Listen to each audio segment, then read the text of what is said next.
श्री असदुद्दीन ओवैसी जी। मोहतरम चेयरमैन साहब, आपका बेहद शुक्रिया। मैं इस मोशन की मुखालिफत में खड़ा हुआ हूँ। सर, मैं शुरुआत में हबीब जालिब का एक शेर पढ़ना चाहता हूँ। आप उर्दू जानते हैं और लॉ मिनिस्टर भी उर्दू जानते हैं। हबीब जालिब ने कहा था कि हुक्मरान हो गए कमीने लोग, खाक में मिल गए नगीने लोग, हर मुहिब वतन जलील हुआ, रात का फासला तवील हुआ, आमिरों के गीत जो गाते रहे वही नामो दाद पाते रहे, रहजनों ने रेजनी की थी, रहजनों ने रेजनी की थी, रहबरों ने भी क्या कमी की थी। सर, मैं अभी सुन रहा था हमारे शिंदे ग्रुप के शिवसेना के पार्टी लीडर अपनी तकरीर कह रहे थे।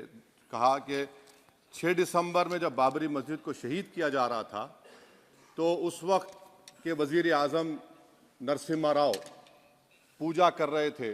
आप ही ने कहा और कहा कि मैं डिस्टर्ब नहीं करना। तो ये बड़ा अजीब मौका है कि बीजेपी की ताईदी पार्टी ये कह रही है कि नरसिम्हा राव ने कहा कि मुझे डिस्टर्ब मत करो, मैं पूजा कर रहा हूं, और जिसने रथ यात्रा निकाला, इन दोनों को मोदी सरकार ने इस मुल्क का सबसे बड़ा सिविलियन अवार्ड दे दिया, सबसे बड़ा सिविलियन अवार्ड दे दिया। तो ये बताता है कि इंसाफ जिंदा है या जुल्म को बरकरार रखा जा रहा है। तीसरी बात यह है कि सर, इस ऐवान में सियासी पार्टियां आएंगी चले जाएंगी, आप आए मैं आया हम भी चले जाएंगे, मैं इस जमीन की गिजा बन जाऊंगा, ये ऐवान तो बाकी रहेगा। मगर सर, मैं ताजुब कर रहा हूं कि लोकसभा मुख्तलिफ आवाजों में कैसे बोल सकता है। लोकसभा तो एक ही आवाज में बोलना चाहिए, और लोकसभा भी भारत के संविधान आइन के बेसिक स्ट्रक्चर का ताबे है। और सर, ये इसलिए कह रहा हूं कि 16 दिसंबर को ये ले कर देता हूं, 16 दिसंबर 1992 को इसी लोकसभा ने एक रेजोल्यूशन पास किया था। आप इजाजत दीजिए तो मैं पढ़ता हूं सर। दिस हाउस, अच्छा, ये गुलाम नबी उस वक्त के मिनिस्टर थे, आज नहीं है, उनका नाम नहीं लेना चाह रहा था।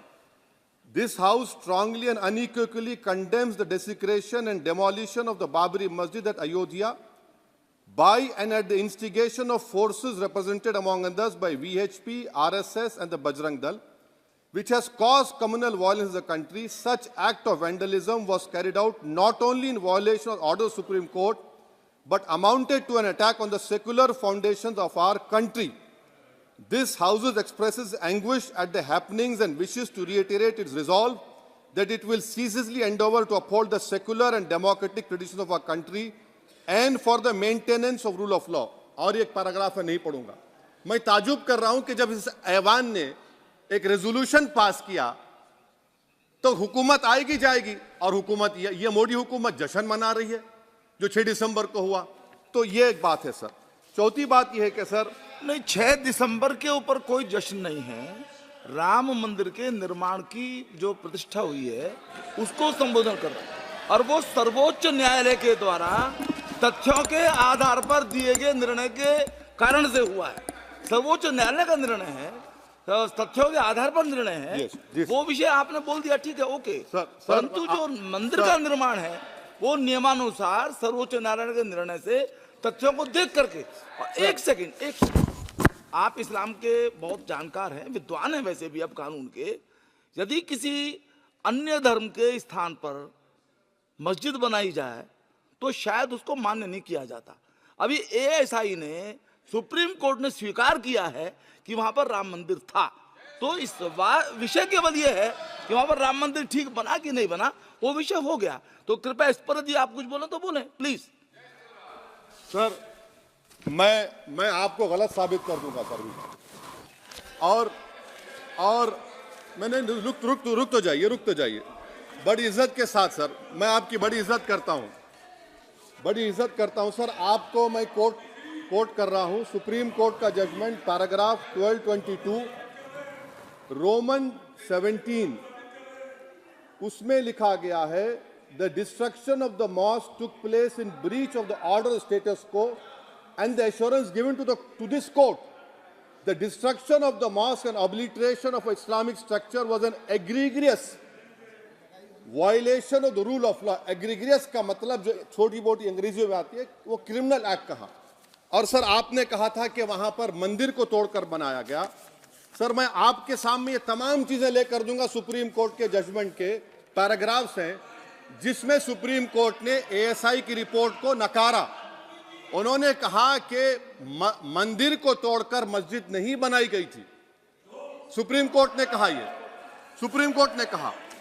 अब और मैं रख दूंगा, आप पढ़ लीजिए, आप पढ़ लीजिए। अच्छा सर मैं अपनी तकरीर पर आ जाता हूं, मैं अपनी तकरीर पर आ जाता हूं सर। तो मैं अपनी बात कर देता हूं सर।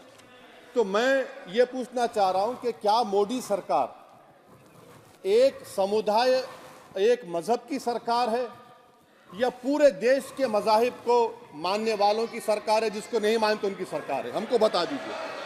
क्या मोदी सरकार सिर्फ एक फिक्र और नजरिया हिंदुत्व की सरकार है? क्या इस देश का, इस गवर्नमेंट ऑफ इंडिया का कोई मजहब है? इस वतन अजीज सबके मजहब को मानता है। सर मेरा मानना है कि इस देश का कोई मजहब नहीं है। क्या ये सरकार 22 जनवरी का पैगाम देकर ये बताना चाहती है कि एक मजहब को दूसरे मजहब के मानने वालों पर गलबा और कामयाबी मिली? क्या आइन इसकी इजाजत देता है? क्या ये पैगाम आप जब ऐवान से दे रहे हैं तो 17 करोड़ मुसलमानों को आप क्या पैगाम दे रहे हैं, ये मैं आप पर छोड़ता हूं। सर 49 में धोखा हुआ, 86 में धोखा हुआ, 92 में धोखा हुआ, 2019 और 22 में भी इस ऐवान के जरिए हमको धोखा दिया जा रहा है। और अफसोस के साथ कहना पड़ता है सर कि मुस्लिम अक़लियत को हमेशा ये कहा गया कि तुमको भारत के शहरी बरकरार रहने के लिए एक बहुत बड़ी कीमत तुमको चुकानी पड़ेगी, और हम पर इल्जाम लगा दिया गया। सर क्या मैं बाबर का स्पोक्स पर्सन हूं? क्या मैं जिना का स्पोक्स पर्सन हूं? क्या मैं औरंगजेब का स्पोक्स पर्सन हूं? बताइए सर, आखिर मैं कहां तक आप मुझे लेकर जाएंगे? दूसरी बात यह है सर, दूसरी बात यह है कि फिर 6 दिसंबर के बाद देश में फसाद हुआ, नौजवानों को टाडा में डाला गया जो बूढ़े होकर निकले। यकीनन आपकी सरकार नहीं थी, आपकी सरकार नहीं थी। अच्छा बल्कि मैं तो मर्यादा पुरुषोत्तम राम की इज्जत करता हूं, मगर मैं नाथूराम गोडसे से नफरत करता हूं। मेरी नस्लें नफरत करती रहेंगी क्योंकि नाथूराम गोडसे ने उस शख्स को गोली मारी जिसके जबान से आखिरी लफ्ज निकले हे राम।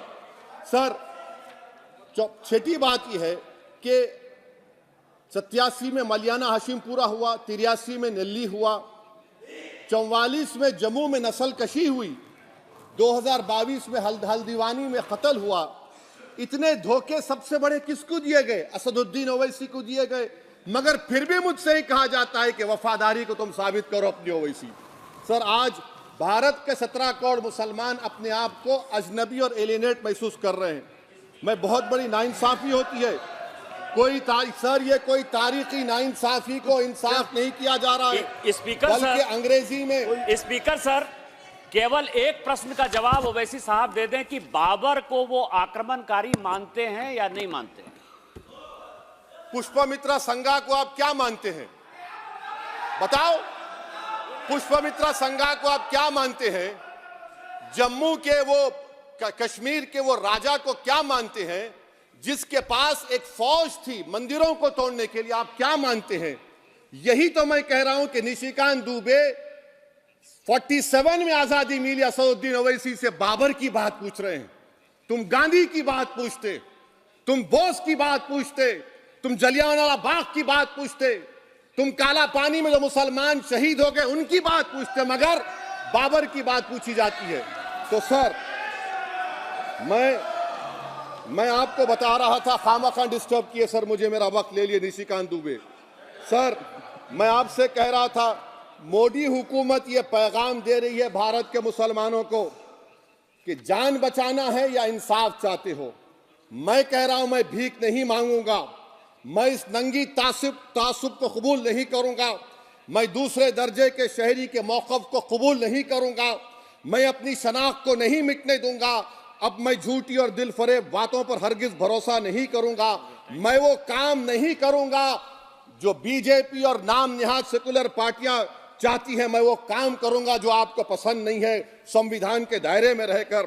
सर, कंक्लूजन में मैं आपको बताना चाहता हूं कि आज इस देश को किसकी जरूरत है। इस देश को अयोध्या में, तारीख शायद नहीं पढ़ते होंगे, मौलाना अमीर अली कौन थे, पुजारी बाबा रामचरण दास कौन थे, अयोध्या के पुजारी थे। दोनों ने मिलकर अंग्रेजों के खिलाफ जंग लड़ी थी और दोनों ने, अंग्रेजों ने इनको गिरफ्तार किया और एक पेड़ पर मौलाना अमीर अली को और पुजारी रामचरण दास को फांसी दे दी गई। देश को इनकी जरूरत है। देश को शंभू प्रसाद, अचन खां, ये राजा देवी बख्श सिंह के फौज में थे, अंग्रेजों से मुकाबला किया। मुसलमान की लाश को जला दिया गया और शंभू प्रसाद को दफना दिया गया। इस देश को यह जरूरत है। देश को बाबा मोदी की जरूरत नहीं है।